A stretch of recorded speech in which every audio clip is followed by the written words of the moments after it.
Kumusta mga kasaliksik? Alam mo ba na napakaraming madilim na sekreto ang itinatago sa atin ng India?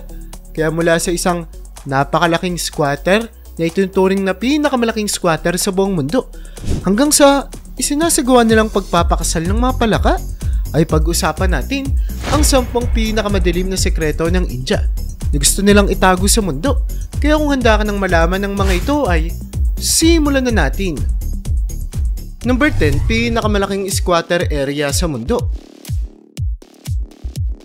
Sa pusod ng Mumbai, India, matatagpuan natin ang Dharavi Slum, isang masikip at maralitang komunidad na tahanan ng humigit kumulang 1 milyong katao. Ang lugar na ito, na may sukat na 1/4 lang ng Central Park sa New York City, ay naging tanyag dahil sa pelikulang Slumdog Millionaire na nanalo pa ng Oscar noong 2008. Sa kabila ng maliit na sukat nito, ang populasyon ng Dharavi ay 10 beses na mas mataas kumpara sa ibang bahagi ng Mumbai, at ang mga residente ay nabubuhay sa kahirapan at hindi magandang kondisyon ng kalinisan. Ang mga bahay dito ay sira-sira at ang mga iskinita ay makikitid at marurumi na walang sapat na mga pasalidad tulad ng mga palikuran na tinatayang isa lamang para sa bawat 100 kabahayan. Sa kabila ng kahirapan, ang Dharavi ay merong aktibong ekonomiya at komunidad. Maraming mga residente ang umaasa sa maliit na negosyo at industriya tulad ng pottery, kung saan ang init mula sa mga pugon at makapal na usok ay bahagi na ng kanilang pang-araw-araw na buhay. Kamakailan nga lamang nanalo ang kumpanya ng bilyonaryong si Gautam Adani ng isang $613 million na bid upang i-develop muli ang Dharavi. Habang marami ang umaasa sa mga positibong pagbabago na dala ng redevelopment na ito, may mga residente rin na nag-aalala tungkol sa posibleng epekto nito sa kanilang mga tahanan at kabuhayan. Number 9, ang templo ng mga daga. Ang Karni Mata Temple sa Rajasthan, India ay kilala sa buong mundo bilang Temple of Rats. Matatagpuan mga 30 kilometro timog ng Baikana. Ang templong ito ay isang mahalagang pilgrimage site para sa komunidad ng Charan Sadri. Matapos maging limitado ang access sa Hinglaj dulot ng pagkakahati ng India, ang Karni Mata Temple ay naging sentro ng kanilang debosyon. Kilala ang templo dahil sa mga residente nitong libo-libong sagradong daga na kilala bilang Kabars, na malayang gumagala sa buong lugar mula sa kusina hanggang sa mga terrace. Ang mabisita ng templo ay madalas na nagbibigay ng pagkain sa mga daga, kabilang na ang nyog, gatas, butil, prutas at gulay. Ang pagkakaroon ng mga daga sa kandungan o balikat ng mga pilgrim ay itinuturing na isang malaking karangalan. Upang masiguro ang kaligtasan ng mga daga mula sa mga mandaragit, nagbibigay ang templo ng mga gwardya. Kapansin-pansin din ang tradisyon kung saan ang sino mang magkasakit o makapatay ng daga ay kinikilangang magbayad ng kapalit na pilak o gintong daga. Sa kasalukuyan may tinatayang 20,000 daga ang naninirahan sa templo at inaalagaan na parang bahagi ng pamilya, na nagpapakita ng malalim na respeto at pagmamahal ng komunidad sa mga nilalang na ito. Number 8, ang pinakamaduming ilog sa mundo. Ang Ganges River na dumadaloy mula sa Himalayas patungong Bangladesh ay isang sagradong ilog para sa mga Hindu na naniniwalang nakakapaghugas ito ng kasalanan. Araw-araw ay nagbibigay ito ng tubig sa halos 400 milyong tao, ngunit nahaharap sa matinding polusyon mula sa basurang pang-industriya at dumi ng pinagsamang tao at mga hayop. Tuwing pilgrimage season sa Mayo at Hunyo, lalong tumataas ang antas ng polusyon dahil sa libo-libong taong pumupunta upang maligo at uminom ng tubig mula sa ilog, umaasa sa pagpapagaling at paglilinis ng kanilang kasalanan. Sa kabila ng pagiging marumi, patuloy na pinapahalagahan ng mga tao ang Ganges. May mga hakbang at railings na inilagay sa pampang ng ilog upang masiguro ang kaligtasan ng mga nais uminom at maligo dito. Sa mga souvenir shops, makakabili ng mga plastic na bote para sa pag-uwi ng banal na tubig. Ang syudad ng Rishikesh ay tinatayang binibisita ng 500,000 na pilgrim taon-taon. Ngunit ang kanilang sewage treatment plan ay sapat lamang para sa 78,000 tao, kaya ang sobrang dumi ay diretso sa ilog. Bagamat puno ng polusyon, patuloy pa rin ang mga tao sa pag-inom at pagligo sa ilog. Pinapakita ang kanilang matinding pananalig sa kakayahan nitong magpagaling at maglinis ng kasalanan. Number 7, ang pagdidiskrimina ng kaste sa India. Ang India ay kilala sa kanyang malawak na pagkakaiba-iba sa kultura, reliyon, lahi at sa wika. Sa gitna ng lahat ng ito, ang Hinduismo ang nangingibabaw sa reliyon na may 966 na milyong tagasunod at membro. Isang mahalagang aspeto ng lipunang Hindu ay ang caste system o Varna na nag-aayos ng lipunan batay sa trabaho, lahi at sosyal na katayuan. Kahit na opisyal na inalis noong 1947, patuloy pa rin ang impluwensya nito sa mga aspeto ng buhay tulad ng pag-aasawa, edukasyon at trabaho. Ang apat kasing pangunahing kaste ay ang Brahmis, Pari, Kshatriyas, ito ay mga maharlika at mandirigma, Vaishyas, mga ngalakal at magsasaka at ang pinakahuli ay ang Shudras, mga manggagawa. Bukod dito ay merong ikalimang kaste na tinatawag na Dalits o Untouchables na gumagawa ng mga trabahong itinuturing na sobrang marurumi.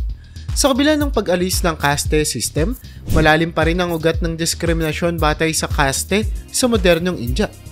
Sa census noong 2022 ay nagpapakita ng mga individual mula sa mababang kaste, lalo na ang mga Dalit, ay nakararanas ng matinding diskriminasyon at pinakamababang akses sa edukasyon, kalusugan at trabaho. Ang mga social injustices na ito ay hindi lamang limitado sa mga rural na lugar, kundi pati na rin sa urban na mga komunidad na naglalarawan ng patuloy na tensyon sa lipunan. Ang ganitong sistema ay isang malaking hadlang sa pag-unlad ng bansa at ipinapakita ng mga kamakailang survey na ang diskriminasyon batay sa antas sa lipunan ay patuloy na lumalala sa halip na mawala. Number 6, pinakamisteryosong tribo sa mundo. Sa kalagitnaan ng Andaman Islands, matatagpuan ang North Sentinel Island, tahanan ng tribong Sentinelese, na kilala bilang isa sa mga pinaka-isolated na grupo sa mundo. Naninirahan sila sa isla ng tinatayang 60,000 taon na at tinuturing na direktang apo ng mga unang migranteng tao mula sa Africa. Ang kanilang pamumuhay ay nakasentro sa tradisyonal na pangangaso at pangangalap ng pagkain gamit ang mga primitibong kasangkapan at sandata na nagpapakita ng kanilang kahangahangang kakayahan sa pag-angkop at pagtitiis sa paglipas ng panahon. Ang kanilang kakayahang makaligtas sa mapaminsalang Indian Ocean tsunami noong 2004 ay patunay ng kanilang tibay. Upang igalang ang kanilang kagustuhang manatiling hiwalay sa modernong mundo, nagpatupad ang gobyerno ng India ng mahigpit na regulasyon na nagbabawal sa sinuman na lumapit sa isla sa loob ng 5 nautical mile radius. Ang patakarang ito ay sinagawa matapos ang ilang mga pag-atake sa mga dayuhan, kabilang na ang pagkamatay ng isang Amerikanong misyonero noong 2018. Ang kanilang pag-iisa din ay nagsisilbing proteksyon laban sa mga sakit na wala silang kaligtasan. Dahil dito, nananatiling isang misteryo ang kanilang kultura, wika at paraan ng pamumuhay. Number 5, ang sagradong mga baka. Sa India, ang mga baka ay may espesyal na paggalang at madalas makikitang malayang naglalakad sa mga kalye at bukirin. Ang malalim na respeto sa mga baka ay nagmumula sa mga tradisyong Hindu, kung saan ang baka ay tinuturing na simbolo ng pagkamayabong, pagiging ina at ng buhay. Ayon sa Vedas, ang baka ay isang sagradong regalo mula sa mga Diyos na nararapat igalang at pahalagahan. Maraming Diyos ng Hinduismo, lalo na si Krishna, ay malapit na iniuugnay sa mga baka. Naniniwala kasi ang mga Hindu na ang pag-aalaga sa mga baka ay nagdudulot ng mga espiritual na benepisyo at maaaring magpabuti ng kanilang karma sa susunod na buhay. Sa karamihan ng bahagi ng India, ilegal ang pagpatay sa mga baka at may mabibigat na parusa kabilang ang pagkabilanggo para sa mga lumalabag. Dahil dito, dumami ang bilang ng mga baka na malayang naglalakad, na minsan ay nagdudulot na nga ng traffic at iba pang abala sa mga urban na lugar. Sa kabila ng mga hamon, mahalaga ang papel ng mga baka sa buhay sa kanayunan ng India. Sila ay nagbibigay ng gatas na isang paunahing pagkain ng mga tao dito. Number 4, nangunguna sa paglago ng populasyon sa mundo. Ang India na may populasyong higit sa 1.3 billion na mga tao ay mabilis na nagiging pinakamataong bansa sa mundo. malapit ng malampasan ng China. Ang paglaki ng populasyon na ito ay bunga ng mataas na birth rates, mas mahabang buhay at mga pagpapabuti sa healthcare. Habang umuunlad, ang India ay humaharap sa mga hamon tulad ng pangangailangan sa pagkain, tubig, pabahay, edukasyon at healthcare na nagiging mabigat na pasanin sa mga resources ng bansa.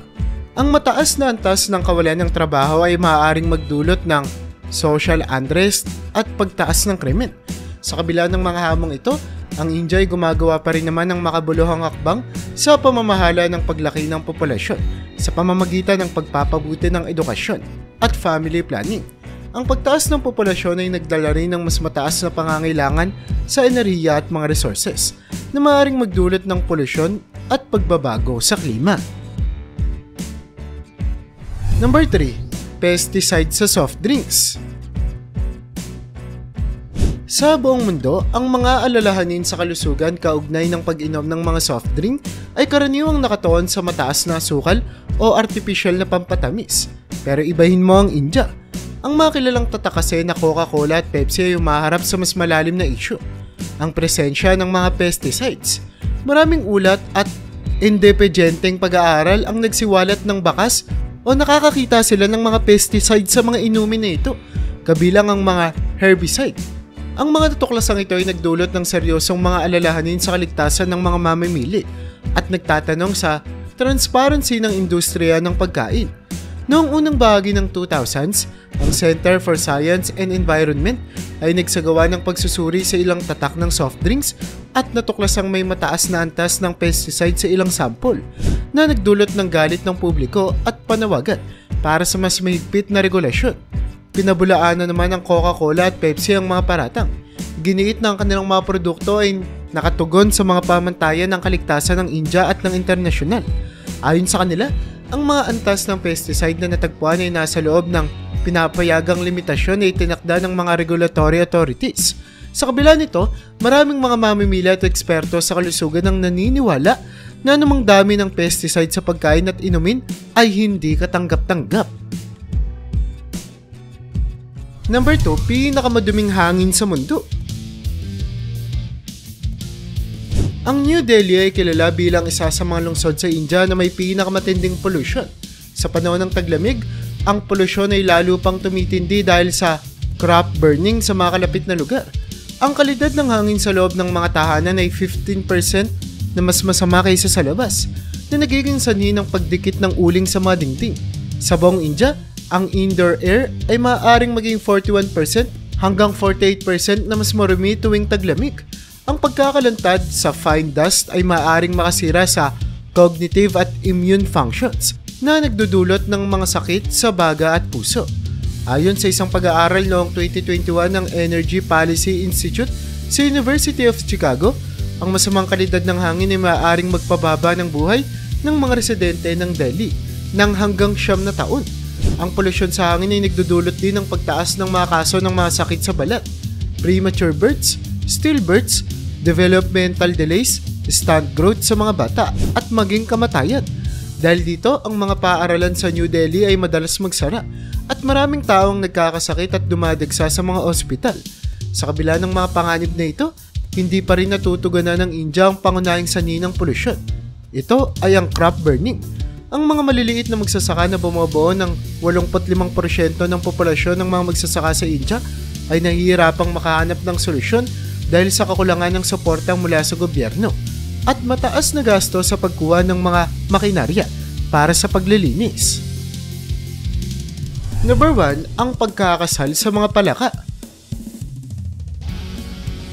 Ang frog marriage ay isang natatanging tradisyon na isinasagawa sa Assam, India, lalo na tuwing tag-init na buwan upang magdasal para sa ulan.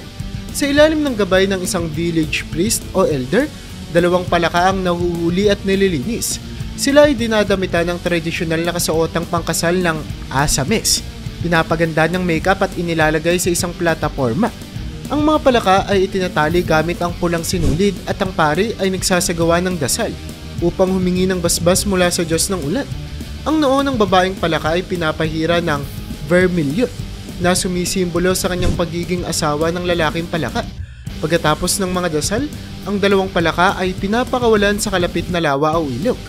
Ang paniniwalang ito ay kung mananatiling magkasama ang dalawang palaka matapos pakawalan, nangangahulugang ito na tinatanggap ng Diyos ng ulan ng dasal at darating na ang ulan.